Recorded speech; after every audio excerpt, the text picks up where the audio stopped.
All right. Getting ready to kick this thing off here in a second. Um, Hope everybody's well. I did want to double check if y'all can access the chat for the live stream. Um, just let me know if y'all can open it or type in it. I'm just curious.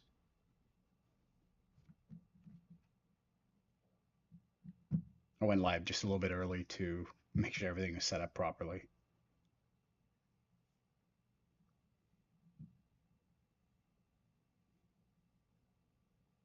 Okay, perfect, perfect.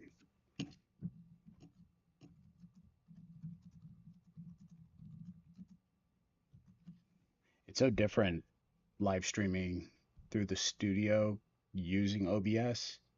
It's pretty interesting. It's actually way easier than I was expecting it to be, but I guess the functionality with OBS now, you can basically take your live stream code and just drop it straight into OBS without connecting your account, make it easy. But but yeah, I just wanted to test it just in case, just to make sure um, everything is populating correctly. So we'll make it quick and sweet. Just go through the ideology on some of these things today. So this basically, I want to go through a actual project that I'm working on and kind of just the ideas and processes that personally I go through when I'm helping design these things. Um, and like using simplified tools like Canva, which everybody can use. There's some really, really great ways to use it that you can kind of plan and you can, utilize the way they have it set up in a development setting. And that's kind of what I'm going to go through today. And I'll basically go through like a live example of my ideas when designing. And then I can kind of run through both the design I'll work on and then a couple of others that I've worked on. So should be pretty helpful. But it's good to practice. This is honestly the streaming. I'm kind of just streaming work that I do. Um, So this is a pretty normal, consistent practice at around this time that I'll sit down and really dive into, I guess, these processes and these ideas. Because usually it's, a little bit quieter in the evenings, and I can get hyper focused on this stuff. So, um, yeah, hopefully it's insightful. I mean, it's not something that'll be perfected right away, especially in the very first trial runs, but my goal is I'd really love to try and do this every week and alternate between the development process and cycles, and then also kind of showcase some of our projects and things that we're working on that, I use these processes for to actually get to, um, what we're doing. Oh, my boy David in the house. What's up, David? And there's a lag on the audio. So the audio will have a little bit of a lag. So just FYI, if I respond to something a bit later, that's the reason why. So big shout out to my boy David. He and I are currently working on a podcast. It's been tremendously fun to start kind of shooting and working on. Um, but yeah, he's a great guy. You got to make sure y'all check him out. Instagram, Trader Kang. He's a great trader, even better person. So perfect, perfect. 6 o'clock. So we'll run just like 6 to 7. Um, and I'll try to fit in as much as I can today. I don't want to go too long because I don't want it to be drawn out or boring or anything for anyone.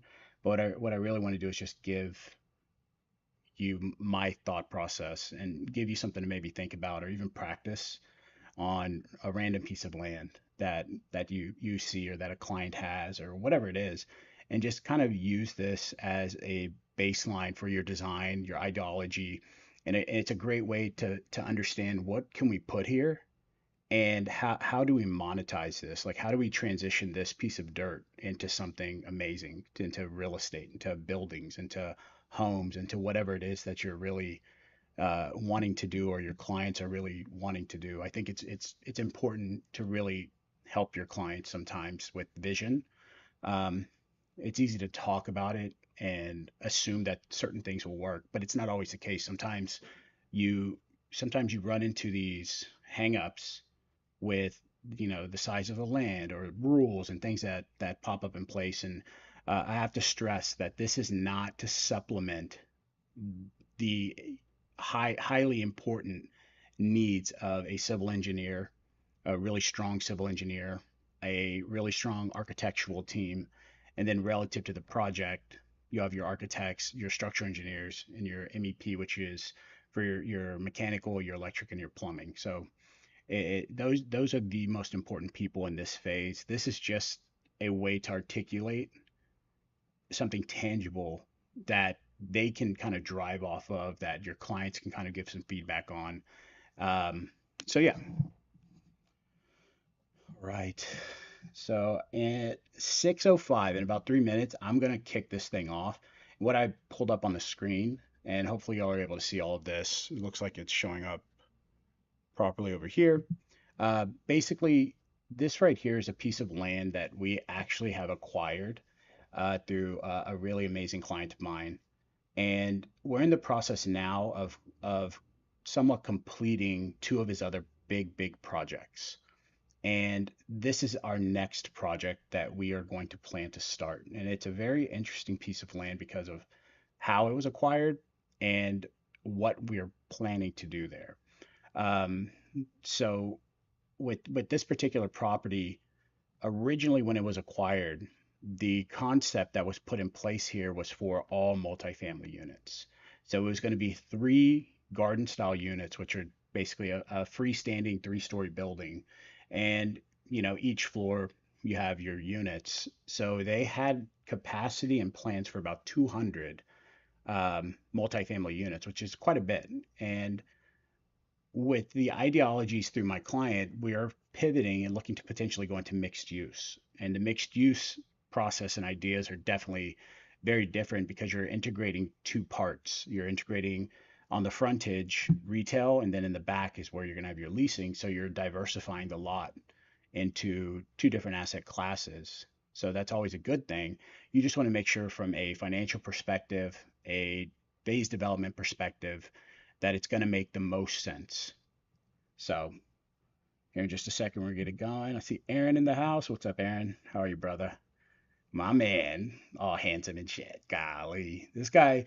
If y'all don't know Aaron, y'all should check him out on Instagram. He's like a high fashion model on all these magazines. He's way too handsome. Sometimes I open my phone, all the people around me fall in love. They see his picture, so I have to be careful.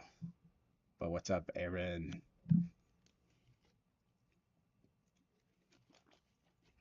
But cool. Yeah, I'm excited to get this going. It's gonna be. I've never done this before where I've sat down, and usually this is pretty private, somewhat intimate process with myself going through this and thinking about it and evaluating it. But I'm definitely excited to kind of show how we do this. So uh, all right, well, let's go ahead and get things started. Looks like I have this is good to go here. Get caught up. Got the live going. All right. So, oops.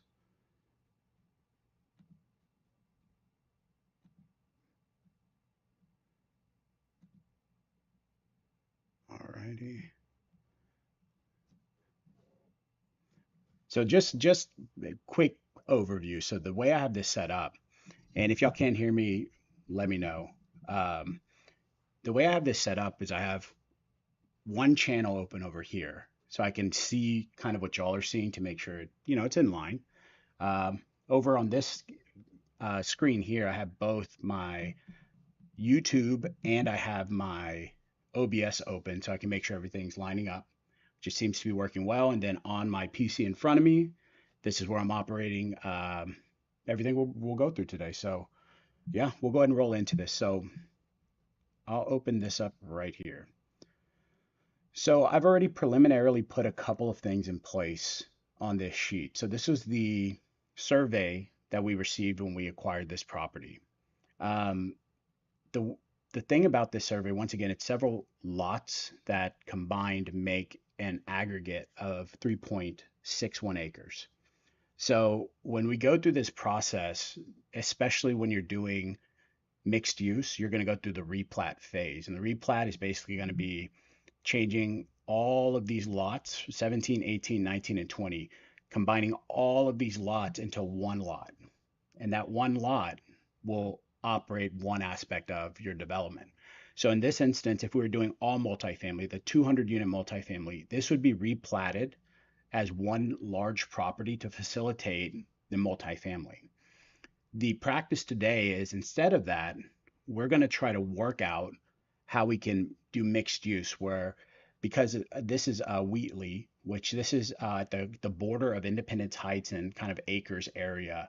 Um, we want to utilize this frontage because we have a lot of linear frontage, and we want to use this for retail and use this, you know, economical, nice, simplified retail, maybe a pad site for, you know, fast food or some restaurants or something like that. Um, kind of as a ancillary value to whatever we do behind it. So behind it, whether it's multifamily garden style, high density BTR single family, which is where we're going to squeeze a bunch of small units together that are just freestanding or single story with four per building, and have the retail in the front. So typically we would want to develop back first because as your rear section, from a value perspective, imagine you have like a scale um, here. So from the front of the property here to the back of the property here, there's a sliding scale of value. The property here at the end in the back is less valuable than the property at the front. So property at the front, because it has the frontage, the visibility, it's valuable for retail because you need that optic. But if you develop the back first, and let's say this section back here, here to like right here, just a rough example, this becomes our multifamily, our mixed use, whatever it decides to be, and then we reserve this for the retail. If we build this first, then this land becomes more valuable because we have developed the least valuable part of the dirt, which is the backside. Now we've enhanced and we transformed it into a really beautiful, tangible asset that's going to have a ton of people living there and operating there. So this becomes even more valuable because you have supporting people living directly behind it. So it's good for the retail center. But then on top of that, you have linear feet on the main road. So you have the optics as well. So that's the ideology here, splitting it up into these two kind of spaces. So the very first thing I do, and this is one of the things I think is important, and it's really cool that you can utilize this with Canva, is I look at the survey. And surveys have all these different boundaries, all these different markings, all of these things that are true to scale measurements that a survey company has given you. So the first thing I do is I try to identify a width somewhere, something that's a line. So as you can see right here, this from this line to this line right here is 10.8 feet. So from the inside line to inside line, we have a 10-foot measurement to scale of the property.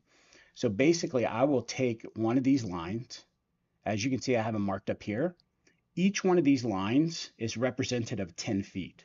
So I know I have 10 feet all the way through to here. So because of the linear length of it, I know it's a slightly shorter here. So this is what the metric is called for on the survey.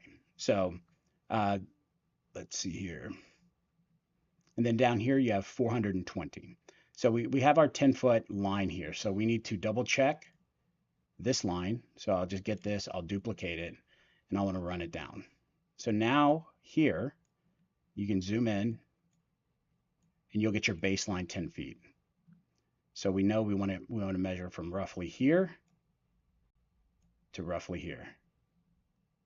So this is going to be our estimate for 10 feet. And once again, you want to try and keep it flat, but yeah, let's see.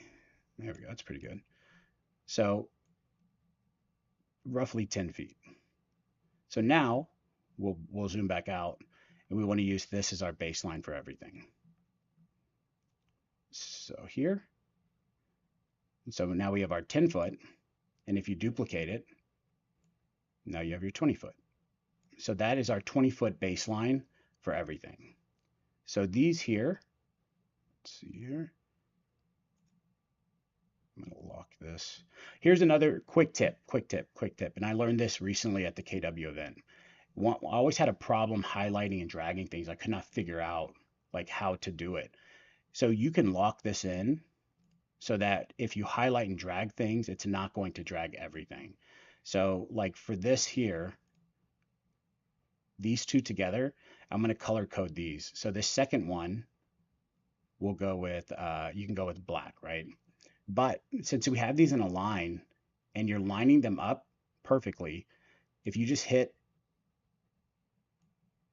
this here, let's see, and you do it again, Canva will automatically start lining them up for you.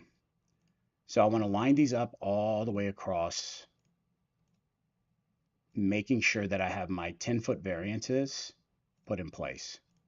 So this will give me my kind of baselines for 10 feet all the way across. This is going to give me a good understanding of to scale development, to scale buildings, road widths, things like that. That'll be very important when you're really trying to understand and maximize the land that you're working on. So here we go. And boom. So now I'll go back and I'll take the second and I'll do black. Then rotate the color code so that you understand where your variances are every 10 feet.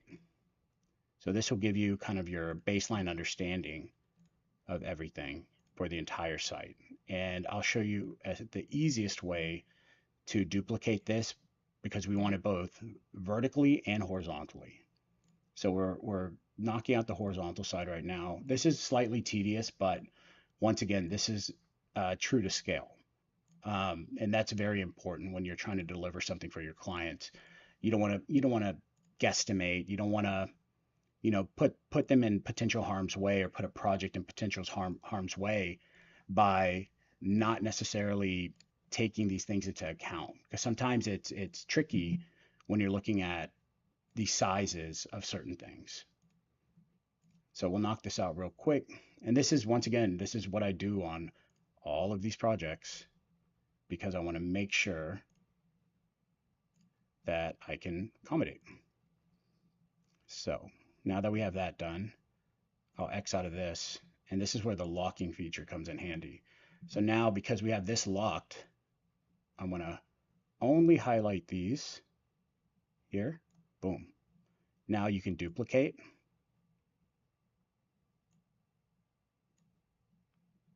Let's see. Sorry. There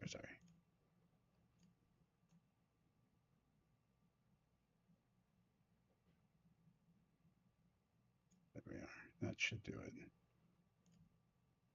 Oh, it's duplicating the background too. Sorry, I got to lock that. Here, locked. Boom. Duplicate. Now we'll take this, we'll run it horizontally, and we will place this on this side. So we want to line it up once again, kind of here as close as we can to the border and in a place that's not going to be like too problematic.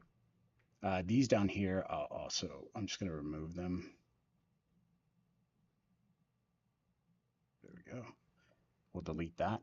So now we have our lines here and we have our lines from this side down. Since it exceeds whatever we don't need, we'll just get rid of. So cool. So now we have a pretty good understanding of, let me lock this. We have a pretty good understanding of our widths and lengths of everything.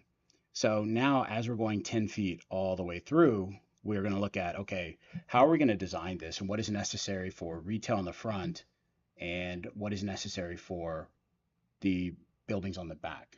So when you're looking at the lengths and depths of everything, you want to start quantifying how are we gonna develop this pad. So the first thing I want to separate where I would expect there to be roughly, let's see here, there we go. So we're going to start with a concept here, which would encompass where we're planning for there to be homes or mixed use or whatever. Then we'll take the same thing and we'll line it up with the front. We'll make an adjustment here and then we'll change this. So with retail, our retail color today will be blue. So we have blue for retail and we have green for our residential or our, BTR, whatever it is. So I think this is kind of like a good baseline. Now, because you have stuff back here, you do need to have access roads. And something that that's very important is when you have more than 200 linear feet, you need to make sure you have two exits in and out, and you need to make sure the roads are large enough to facilitate the fire lanes and things like that. And that gets very tricky because it's a case by case thing depending on where you're at, which county, which municipality, which jurisdiction. They all have different kind of rules and regulations. But right here, we do have a turn in already. So this, in my opinion, is going to be a great access point for people to turn in for two things: access the retail and access the multifamily. So with this type of road, with an assumption, once again, it's relative, and this is where accuracy can be important, but also you want to cross-reference all of these things with whomever you're working with from the civil engineering side. So now we need to say, okay, this road is probably going to need to be like 60 feet wide. So we need to double check, okay, what does 60 feet look like? So we have 10, 20, 30, 40, 50, 60. So we know a 60-foot road is going to run us 2, 4, 6, something like this. So now we take this, and this is our baseline for our road access, if you will. And because we want our road access to try and run from here, where we already have the curb cut, then we can extend this in. Now, with this access in, you also have to have access out. So now we can flip it to this other side because we have, what our dimensions need to be for a 60-foot road. And we'll scale this back down here and we'll have another access road here. So now we know we've utilized 60 feet, 60 feet, 120 feet.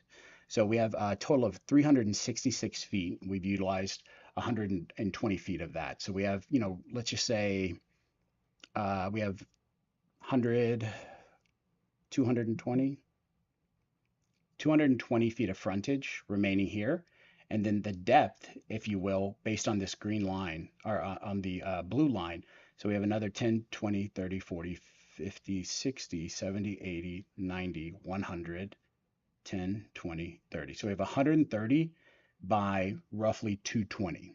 So 130 by 220 gives us, let's see,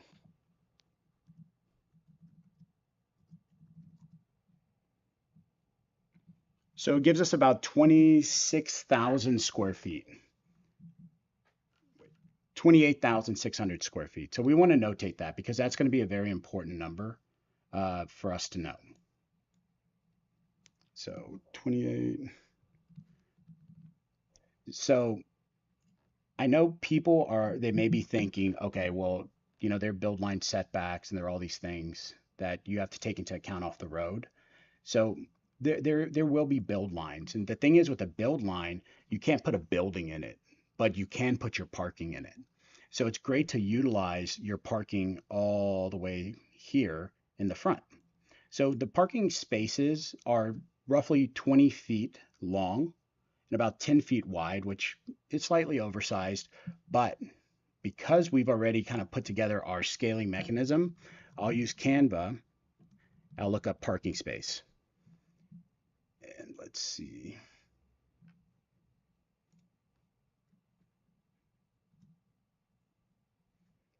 All right.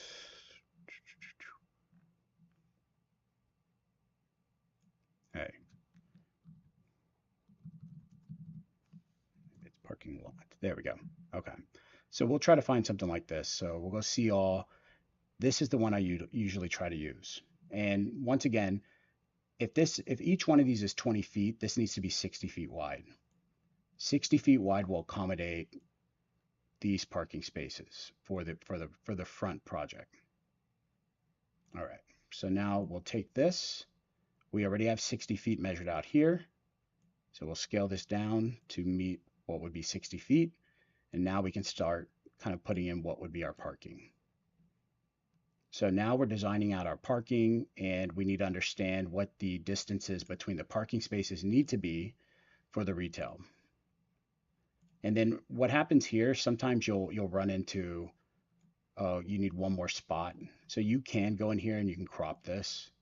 So I'll crop this down to just one spot, and I'll make that last parking spot. So boom. So now I'll put that final parking spot here at the end. So we've got a line of parking here in the front. So we'll quantify this. We have three, wait, 1, 2, 3, yeah, 1, 2, 3, 4. So 4 times 3 is 12, 13 parking on one side. So that's another item I will notate. So we have 13 parking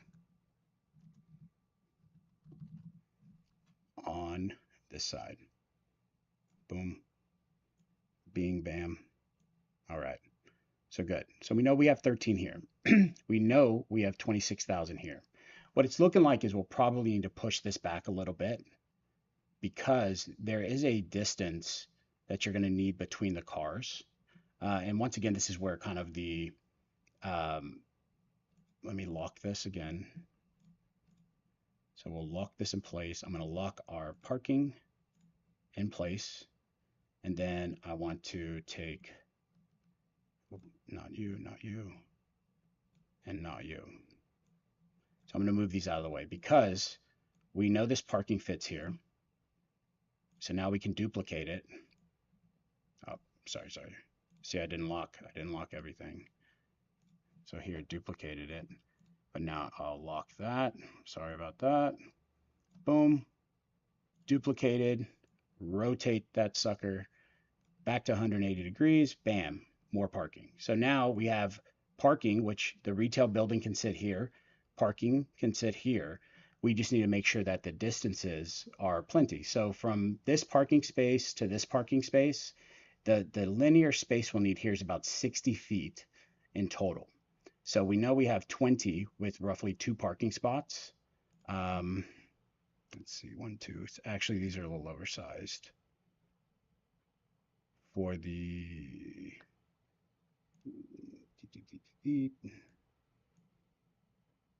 So double check your math, kids. There we go. So now we have way more parking. Okay. So see, this makes me feel better because you want to have as much parking as you can. So once again, let me repeat this process. My apologies, everyone.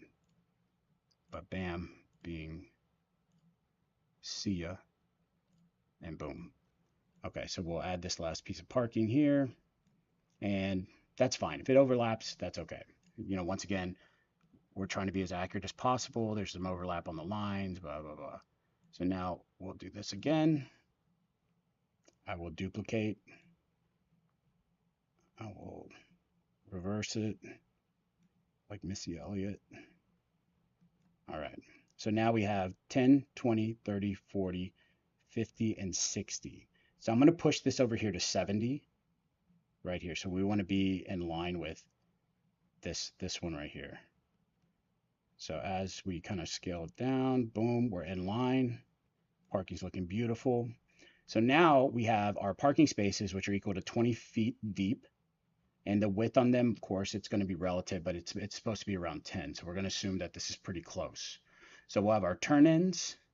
We have a total number of parking that is wrong. So 1, 2, 3, 4, 5, 6, 7, 8. So 8 times 3 is 24. So we have 48 parking spots right here. Make this easy on ourselves. Boom. We'll go 48 parking. All right. A little space action in there. All right. Rotate that. Bam. So there we go. So no, now we know we have 48 parking spaces. And we know that this space was a total of 26,000 square feet that was being used. So the way I quantify this parking typically is about 350 square feet per parking space. So if we have, let's see, 48.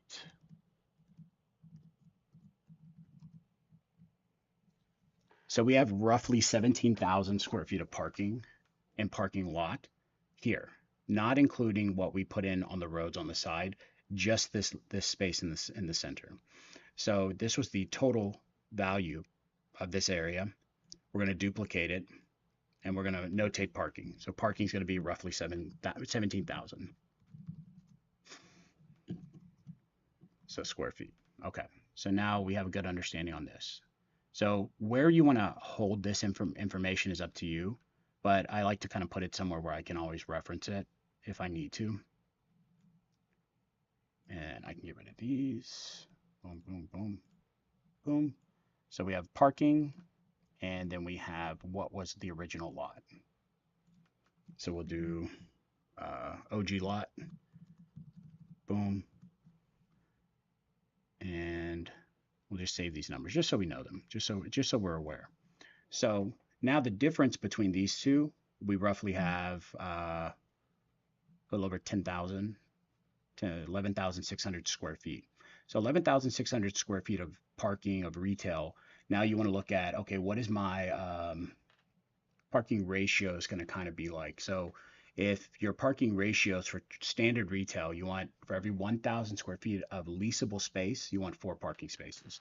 So with 48,000 or 48 parking spaces, let's see, so we have roughly 12,000 square feet of retail that we can squeeze in here. So now it's design side. We can either reduce the parking and fit in retail, or we can increase this. So this is where it gets a little bit tricky. How do we minimize, maximize what we're trying to do here? So we have the, let's see, 28.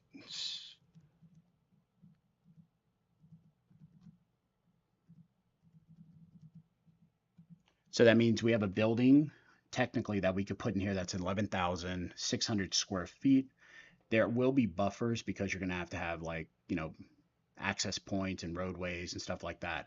So now, generic design, do you want to add drive-throughs and things like that? Drive-throughs will reduce your parking, reduce your building footprint, but could potentially increase the desirability of a end cap.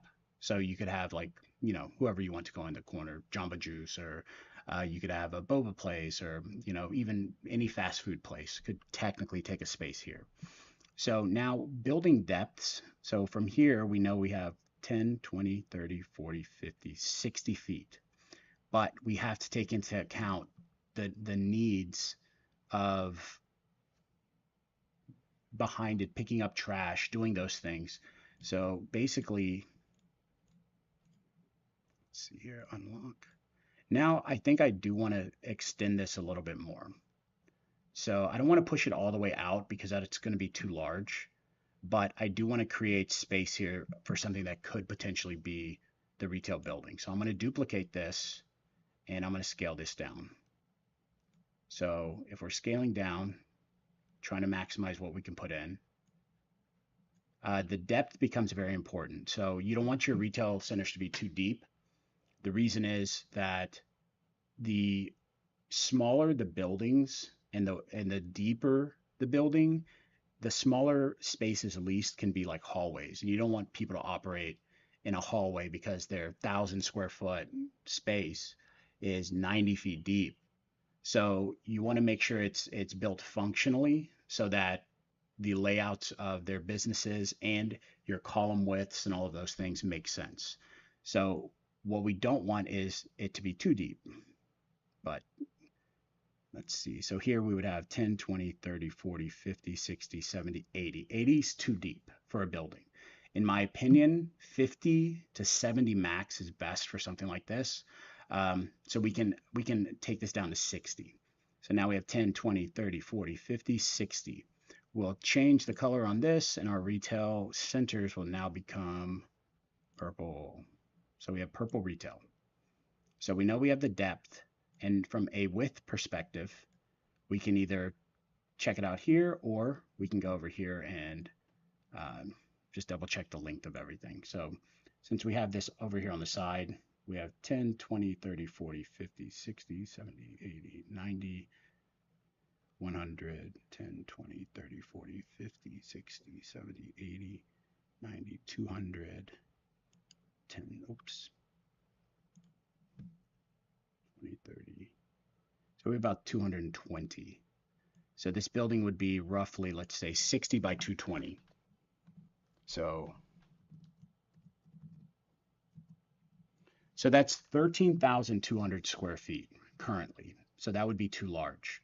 So what we're going to have to do is we're going to shrink the width to fit with what we would potentially need here, both to match parking and to match the building. So if we're at 13,200, our linear length from here to here is what's going to be the chaotic part. So we want to keep it at 60. We want to deviate from 60. So we go 60 times 200. Let's see.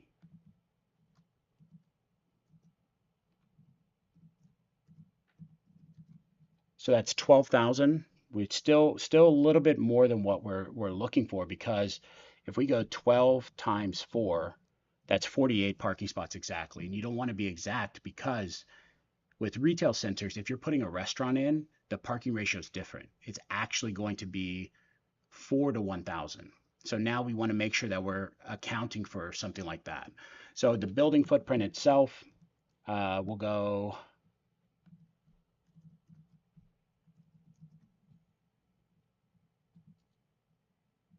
175.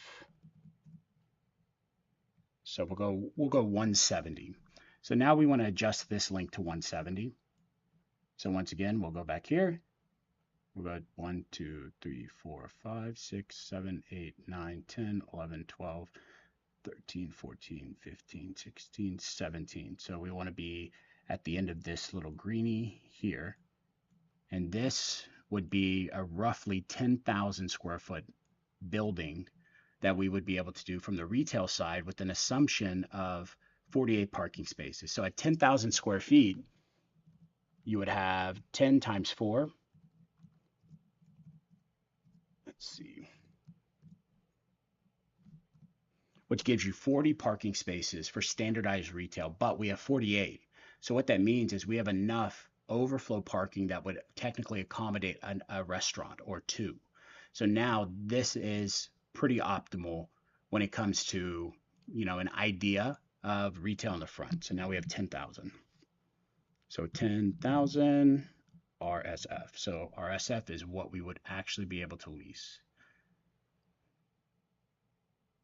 And the spaces on the side, like this stuff over here, this could be where they're going to pick up trash. This could be several other things that can't add more parking on the multifamily side is overflow. So the thing with multifamily, if you're trying to maximize your density, so sorry, what's up, Eddie? Just saw you.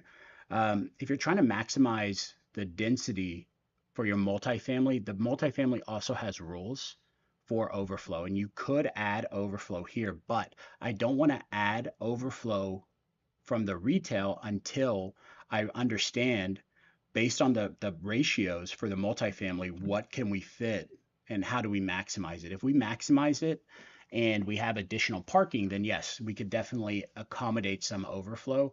I just don't want to do the overflow parking just yet, because I'm unsure of how much. So once again, we'll have these roads. So I'm going to unlock my roads, and we're going to keep them nice and thick all the way down. And this is going to come into play here quickly, because our building designs, whether it's going to be for multifamily or high density single family, this is going to play a very, very, very big role. Now, the crossover here, these road widths may be able to be a little bit smaller depending on what you're developing behind it, but these would be your access points from the main road. And you have to ensure, once again, that there is access to be able to get a fire truck back there. So 60, 50 feet, maybe it's absorbent, but I'd rather analyze this from that perspective than I would analyze it from a lower perspective and throw off everything. Worst case scenario is always the best way to initiate and start things. And it's just because the it's because if it's going to work and still make money in a worst case or lower case scenario, if it's better than that, it's just upside. It's just you're making your clients happier. So with these roads, I do think that they'll probably be a little bit shorter, if you will. So I'm just going to unlock this stuff. I'm going to roll these things down, and I'm going to try to make these two line up here. So these will be baseline links. Once again, Canva is very good about helping line things up. So now that we have built in the retail idea, because this is set up and structured this way, and because this back portion we're unsure, are we going to do multifamily? Are we going to do this? Are we going to do that? So what I'll do is I'm going to duplicate and duplicate and duplicate, because now we can make multiple plans with our strategic metrics built in for the retail in front, and we can change the back, whether it's going to be garden style multifamily, whether it's going to be BTR, whether it's going to be single family, whatever it's going to be. Now we have a great baseline for this type of thing. So we can start with this first one. But yeah, I'm trying to keep an eye on chat. If y'all have any questions or anything, just please fire away. I'll do my best to keep an eye on it. Once again, I go into like this weird tunnel vision with this stuff, so bear with me in my yeah, my weird focus. All right. So I'm going to blast a hello. And real quick, before I go to the next steps, couple things I want to give a shout out. So this will be our new podcast. So big shout out to my boy David Kang, Beyond the Charge podcast. We are getting everything tightened up and ready to go live. So we're going to have some awesome podcasts dropping soon. We'll have 3 audios dropped immediately, and then we have 3 or 4 other awesome podcasts in the chamber. So we'll have that coming out here really soon. So I want to give a shout out to my co-host David Kang. Once again, check him out on Instagram, Trader Kang, amazing guy. So it's just so much fun just talking and being organic with him. So love you, brother, and really enjoy doing this with you. And a quick shout out, I want to give a shout out to Revo Construction, dear friend of mine, Ling, who they're actually building a tremendous amount of our projects now. They do a lot of pretty much all of our horizontal development on projects, as well as a lot of our vertical for our commercial. They're amazing. So if you need somebody great, give them a shout. And Priority Insurance. So Priority Insurance, they're my go-to for all of our insurance, not only my personal stuff, but also the preferred insurance companies that I'm using for our projects, as well as they provide all of our construction insurance and everything like that. So big shout out to Priority Insurance. Quick plugs, quick shout outs. So okay, back to this. So we've already run a lot longer than I was expecting, so I apologize. But I'm going to go into this section now. What do we need to do here? So how are we going to do and design multifamily, and how is this access point? So what Eddie had mentioned in chat just a second ago, could there be more parking behind it? And the answer is yes. So the first thing we're going to do is duplicate, and we're going to rotate this, because we still need cross sections and crossroads to connect here. So we have to have access, once again, that wraps around or has some form of connection here. This would also provide access here in the backside. We know this is 60 feet wide already. So now we're going to start playing with this area. And this is where it gets a little interesting, and you really have to kind of think about this. So let's start with multifamily first.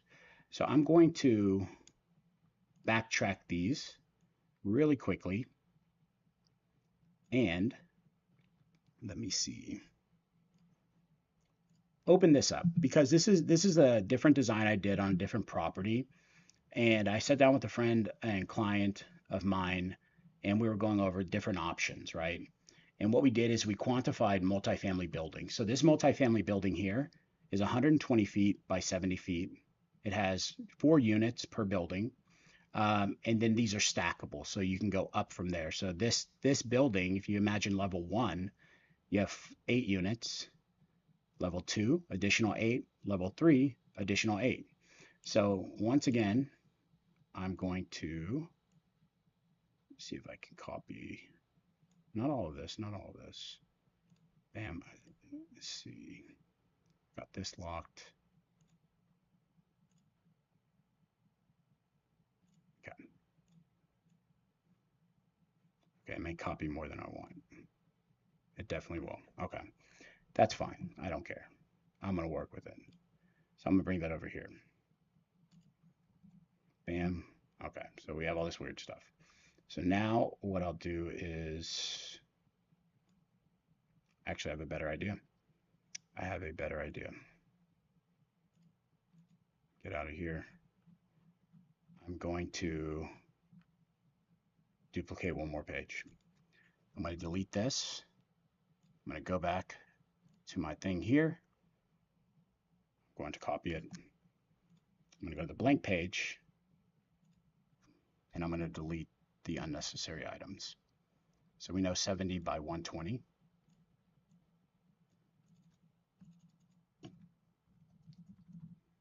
All right. And y'all feel free if y'all have any comments or anything to say, or if I'm being too boring or whatever. I really wanted to play music, but the rules for music are pretty strict. So yeah. So now I can just copy these, bam, and I'll scroll back up. So now I don't have to worry about like, taking weird things and all of that stuff. So here we go. So now we know 120 feet by 70 feet. So let's measure what would 120 feet look like on our scale. So, oh, that was pretty bad. There we go. Okay, so 10, 20, 30, 40, 50, 60, 70, 80, 90, 100, 10, 20. So we know this right here is going to be roughly 120. So literally under the 2, which the 2 is in line with the beginning of the 3. So we'll shrink it down to like right there. All right. So now we have roughly 120. Once again, double check 10, 20, 30, 40, 50, 60, 70, 80, 90, 100, 10, 20-ish. So let's use it. Let's roll with it. Now let's double check this side here.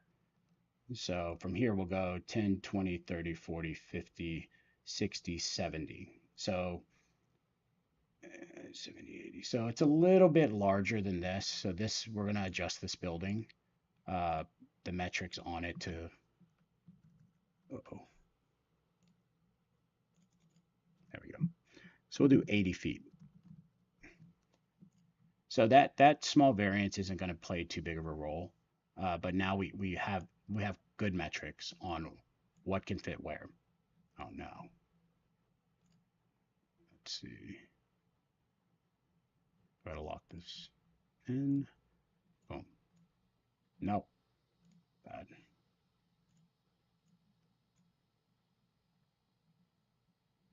Nope. Okay, I want to lock this. Bam. Sorry, y'all. Technical difficulty.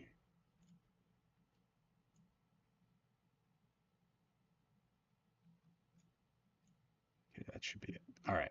So now we want to place these buildings in a way that we can really maximize how we're going to do this. So once again, parking becomes ultra important when you're doing something like this. So for the time being, because we do need to take into account the parking, I'm going to do like garden style here. I'll duplicate. I'll do like another little garden style. So we'll start with 2 buildings for now. Once again, we want to keep enough space for the parking and all that stuff.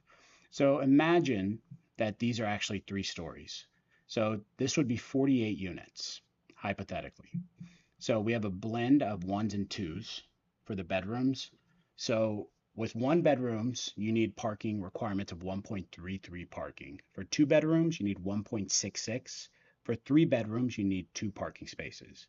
So having a blend, and just for the sake of conversation, we're going to assume 50-50.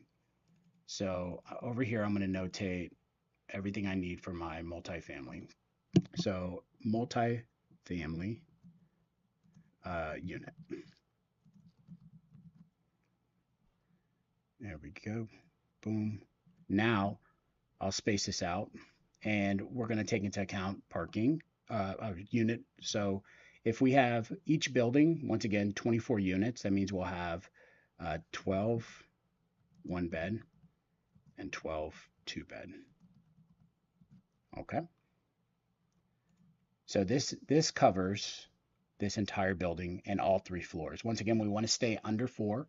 Once you hit 4, you have to add elevators. So once again, we're building economically. So we have 12 ones, 12 twos. So from a parking perspective, 1.33, 1.66.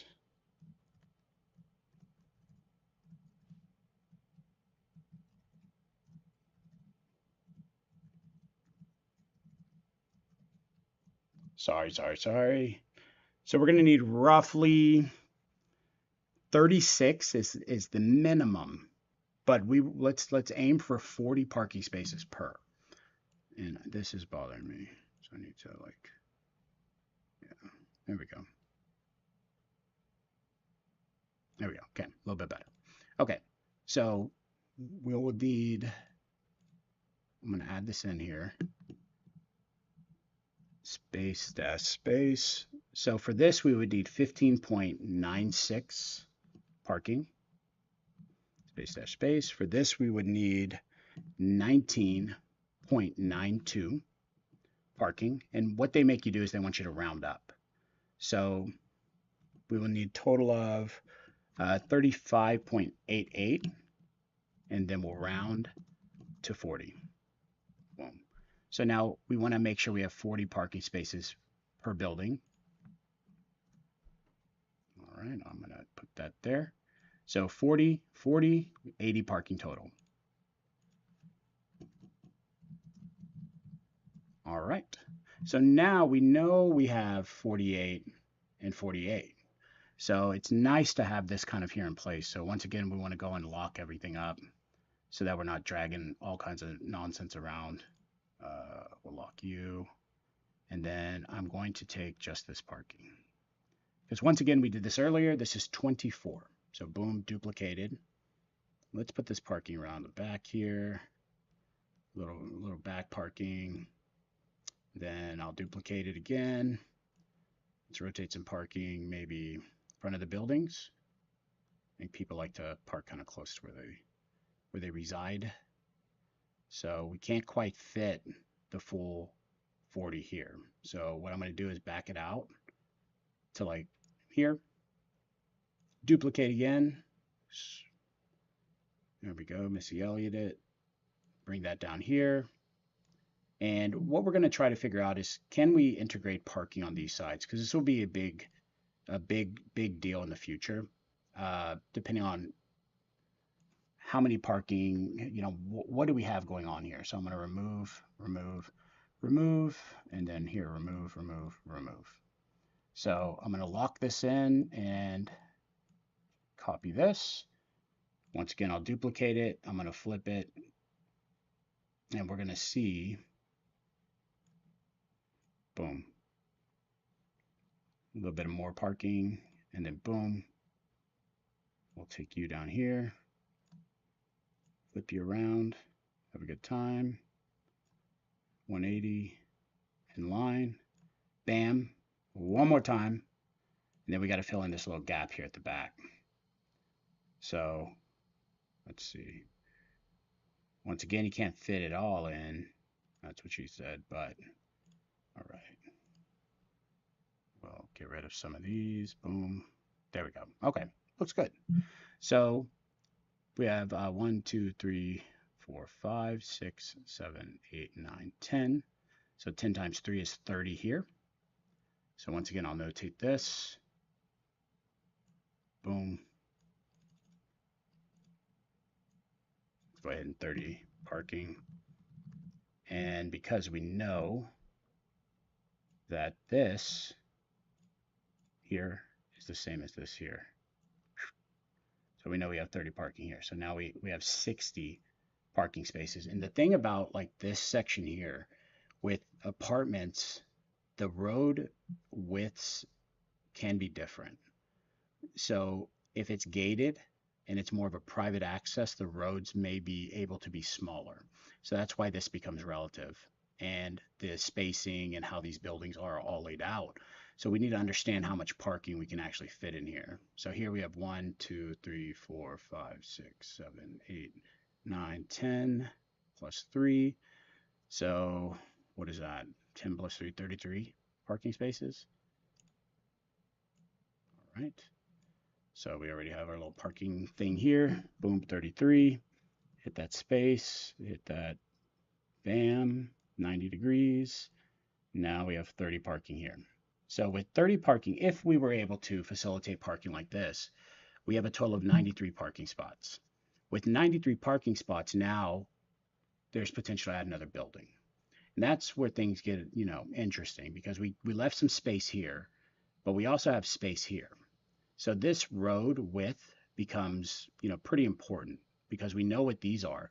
The beauty of this is that if you wanted to add another building, if you wanted to adjust this plan, they don't all have to be the same buildings. So it's relative, but it's a good baseline once again. So once again, we're trying our best to get baseline ideas for conceptualized design. So as it sits, we have 93 parking spots. So I'm going to take this, boom, bring it here, 90 degree or 0 degree, and we'll put our total parking. So 93 total parking, bam. So now we know as it sits, we could technically fit 93 spots. So we know for these two, at a bare minimum, we need 48 or 40 parking spots. So 80 total. So we have a balance of 13 parking spaces without taking into account parking here, and parking here. We could probably fit more, and we could probably design these layouts a bit different, where maybe these buildings are long ways and you put another one here, something like that. There's a bunch of ways that you could skin the cat. You could shift the buildings and move this parking to the other side and add additional parking there and here. So once again, now that we have this baseline done, I'm going to duplicate it because I don't want to mess this one up. So now I can go in here and I can make some adjustments and say, okay, let's see what this is going to be like. So I'm going to move this and rotate, boom. And let's line it up a little bit here. So about right there. Okay. Then I'll do the same thing with this. Bam. Hit that 90, and then we'll drop it right here. Okay. So once again, we have overlap. Let's get rid of it. Bam. Don't need you. Nice knowing you. Okay. We'll leave this as it sits for now. My 120 back. I'm gonna kind of put it inside this. I think that'll make it a little bit easier to not get messed up. Okay, so now originally this was our first concept. We know we could fit more parking, and we know we could fit more potential buildings. So how do we make this work and try to fit, another building in, or another X number of units? Well, how do we maximize how this is going to work? So this here, I'm going to duplicate my little square, bam. And we're going to make like some smaller roads. So once again, these would be access roads through here. And let's see, this would be around 30 feet, which is perfect. So we're going to have a rough 30-foot road. Let me move my little parking emblem there. Bam. And then I'm going to change this to match this color. So we have a commonality when it comes to streets. So commonality 30. See you, bud. I'll just put you up here. It's fine. And same thing here. So once again, these need to connect somewhere. So we're going to run them through. Boom. Putting our parking lots in place. So we'll have this drive here. We'll duplicate this. Rotate. Hit that 90. And then boom. Drag the sucker down. Okay. So this is basically going to be kind of our ideology here. So how do we maximize, minimize? How do we make this work so that we get another building in? Do we reduce the widths of these buildings and try to hit that 70 because 70 is still viable, but it opens up space here in the center? Do you turn these sideways and try to fit something else in? Do you try to increase the number of units in each building by increasing the length of the buildings? So it doesn't always mean another building. It could also mean let's change these buildings and make them a little bit bigger. So that's the kind of idea I'm going to go with here. Because I want to try to get some parking on this side, I'm going to copy these and I'm going to rotate you. Bam. Hit that 90. We'll have it kind of butt up against this here. So now I'm going to do this again. I'm going to duplicate. Oh, whoa, whoa, whoa. All right. So I'll take this one. I'm going to duplicate it. We're going to roll it up here. I'm going to flip it around. But this time I'm going to make an adjustment to this. So now I'm going to layer it like that. Boom.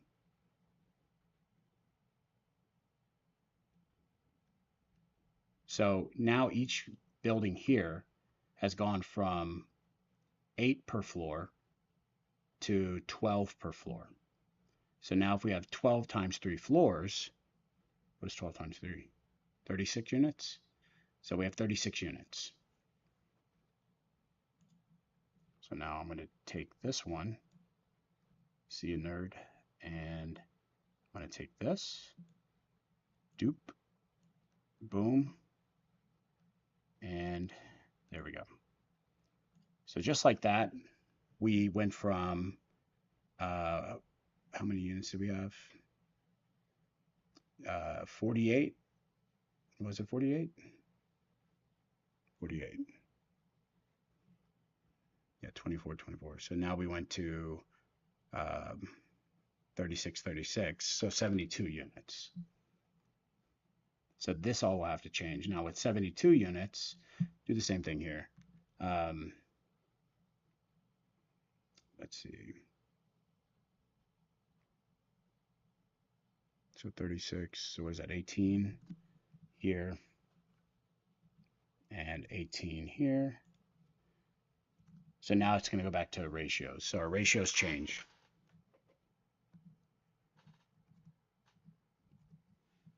So now per building, we will need a total of, let's see, can we eliminate amenities, leasing office, or it's a choice? Yeah, so with really economical stuff like this, you don't necessarily need leasing office, you don't need the amenities and things like that. Those things are drivers, especially if you're gonna have, big units, but area is important when it comes to understanding that. Like, is that a demand? So your market research becomes super important when you're trying to evaluate, okay, what are people willing to pay per square foot to lease here? Are they willing to pay A, B, C, and D? Are they willing to pay X? Because as the price per square foot grows, the demand for the amenity, the demand for these certain things grows. And what we did for our project that was on Aldine Melroute Road is we actually used one of the units as the leasing office, and it operated as the leasing office until basically we're done. So by doing that, you don't need a physical leasing office, but you have a tangible finished unit that you can use as the driver for people to go and see and do whatever they need to do. So, all right. So then each building we will need a total of I'm just going to round it up and put the final number because y'all know what we need. Minimum is 55 per building. Let's see here, boom. I want to just make this more clear. It's a little. Okay. So 55 per building, so that means we need a minimum of 110 parking spaces total to accommodate this unit blend. This unit blend, once again, we'll have 12 times 3, so 36, 72 units. I'm trying to find a good place to put this. Boom. So 72 units total. All right, so with 72, we know what our parking requirements are. So now we can kind of dig into what is here and can we add parking on this side to accommodate. So we adjusted these. So 1, 2, 3, 4, 5, 6, 7, 8, 9, 10, 11, 12, 13, 14, 15, 16, 17, 20, 21, 22, 23, 24, 25, 26, 27, 28, 29. So 29 times 3. So that's 87 parking spaces. So we need to find some more parking. So what it looks like we can do, if we can use these roads here, that was dumb of me because we can just go and we'll shift all of these over to this line. And then we'll take this, we'll hit that dupe, bam. So we just added 3 more parking spaces. So we're at 90, bam. And then we'll do the same thing here. We'll take this, shift it over all the way, bam.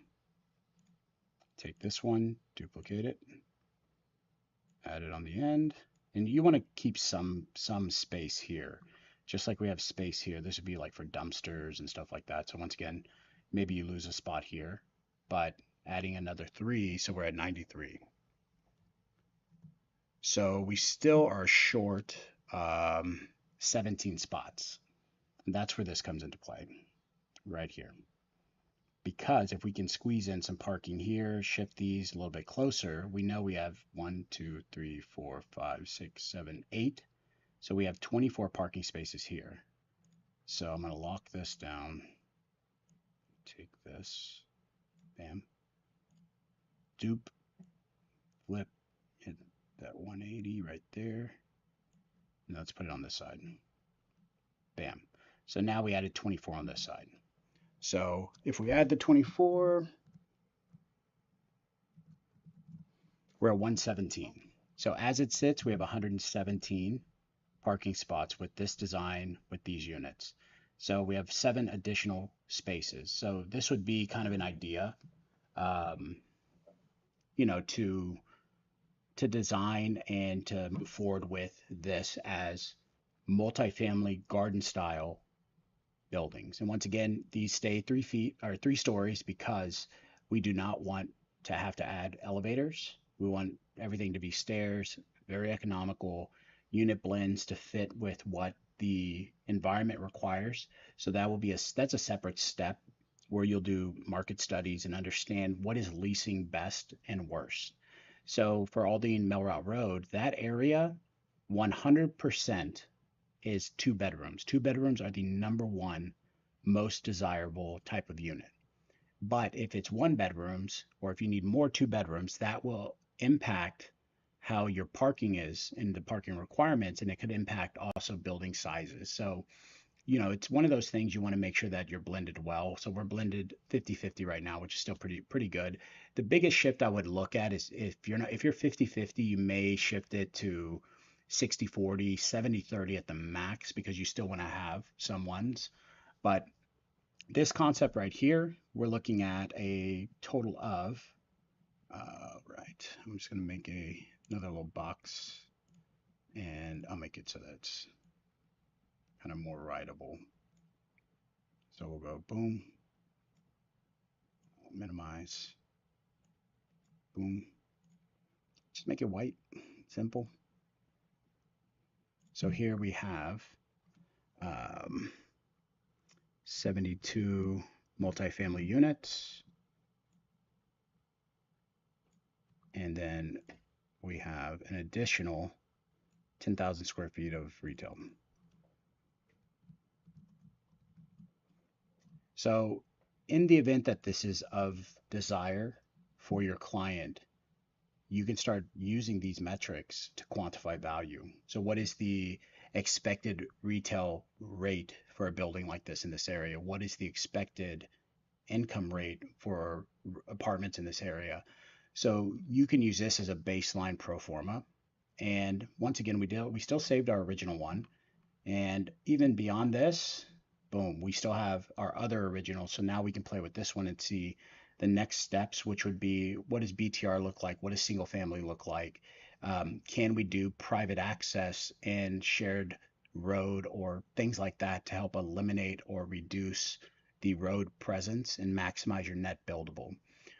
For projects like this is not in the flood zone, thank goodness. But all of this drive, everything in gray, all of this parking lot here, this is all going to eventually become detention. So we'll aim to do underground detention and maximize the underground as much as we possibly can so that we can maximize our net buildable on the land itself. So, but yeah, does anybody have any questions or anything? I'm kind of done with this section. I just wanted to see if you have any feedback or thoughts. Once again, there's a little bit of a delay, so I'll also message in chat.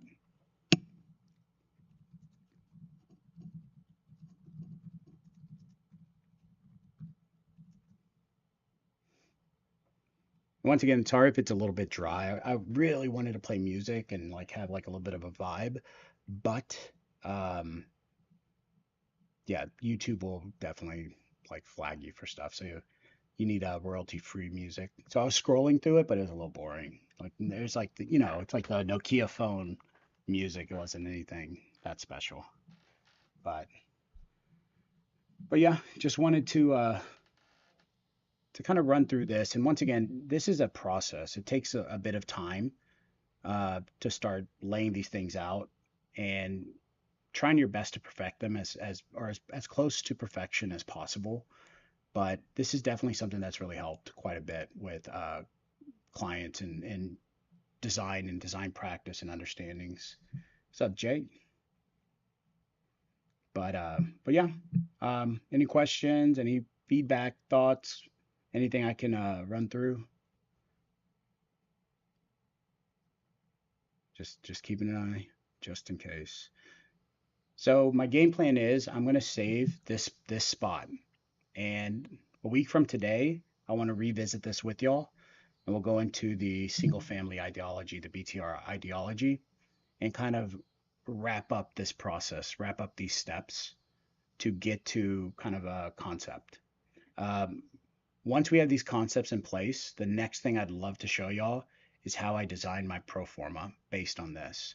So we know our land costs, we'll put estimated costs for our horizontal and vertical constructions, build out everything from there to our pro forma. Pro forma is what we'll need to understand what do we need from the bank. And once again, we're developing this in two phases. Horizontal will all be done at the same time, and then we decide do we go retail first or we go BTR multifamily first, and we'll structure the loans to accommodate that. So, but yeah, well, I appreciate everybody for checking this out. It's my first time really trying to do the live stream while I work. Once I'm open to feedback, if you have any thoughts, you know, please hit me up and let me know if I can do stuff better, cleaner, less boring. Definitely try to play a little bit of music next time. But it's super fun. It's kind of cool to not do this by myself and alone in the dark at KW office. So yeah, I thank you all for checking it out, and don't hesitate to reach out to me if you have questions or interest or anything like that in real estate. I'm always here to help. But yeah, hope you all have a wonderful day. Once again, make sure to check out our podcast when we release. I'll definitely blast that out with David. It's really awesome. A lot of fun to roll through that. So All right. We have a wonderful, wonderful night. Let me know if y'all need anything, and hopefully I'll keep bringing some cool content if you enjoy it. But y'all have a good one. Appreciate you guys.